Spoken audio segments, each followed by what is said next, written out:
لاحظ الرجل شيئا غريبا في السوبر ماركت. كان معظم الناس يشترون المنتجات من الرفوف بشكل هستيري، ورغم أن الأمر بدا له غريبا فإن جاك لم يعره اهتماما كبيرا. اشترى احتياجاته بسرعة وعاد إلى المنزل، وبينما كان يرتب الأغراض فاته خبر عاجل على التلفاز. كان هناك فيروس جديد ينتشر في جميع أنحاء البلاد. كان المصابون يفقدون عقولهم ويصبحون عدوانيين للغاية. وفي الليل كشفت مكالمة من أخته سارة حقيقة التستر الرسمي على الوضع. كانت تعمل في الحكومة وتملك معلومات داخلية. أخبرته أن الفيروس أخطر بكثير مما يعلن عنه علنا، وأن الحكومة قد أنشأت سرا ملجأ محاصنا، وطلبت منه أن يأتي فورا للقاء بها ليذهبا معا إلى هناك. عند سماعه خطورة الوضع حجز جاك تذكرة طيران فورا، عازما على مغادرة البلدة. ولكن عندما كان يقف في طابور الصعود إلى الطائرة انهار نظام التحقق من التذاكر فجأة، وبعد ذلك مباشرة أعلن المطار إلغاء جميع الرحلات المغادرة والقادمة. بعد وقت قصير تلقى الجميع تنبيها طارئا على هواتفهم،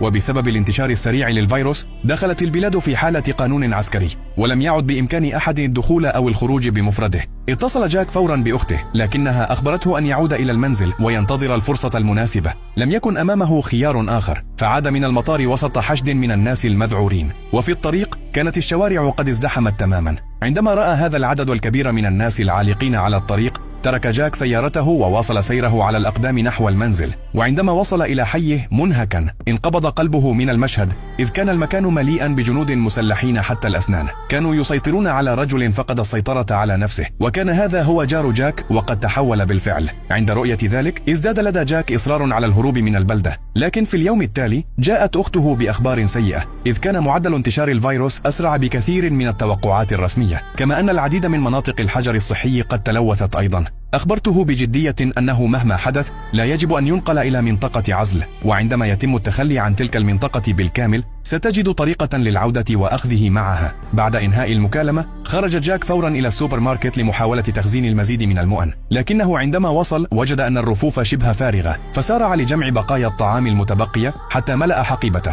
ثم غادر بسرعة. وبمجرد خروجه من السوبر ماركت عاد شرطي مغطى بالدماء ممسكا بذراعه المصابة وهو يركض مذعورا، ثم أغلق الباب بقفل محكم. وقف جاك مذهولا في مكان غير بعيد. كان الناس يصرخون ويهربون في حالة من الذعر، وتم إسقاط شرطي آخر أرضا بواسطة شخص مصاب، فأطلق الرجل صرخة مرعبة. وبدافع الغريزة أراد جاك أن يهرع للمساعدة، لكن منظر المصاب المرعب شل حركته. وفي النهاية تمكن هو والشرطي الآخر من التعاون لإسقاط ذلك الزومبي. ومع ذلك بدأ الشرطي الذي دخل السوبر ماركت أيضا يظهر علامات التحول. مرعوبا ركض جاك عائدا إلى المنزل، وأول ما فعله هو تأمين الأبواب والنوافذ.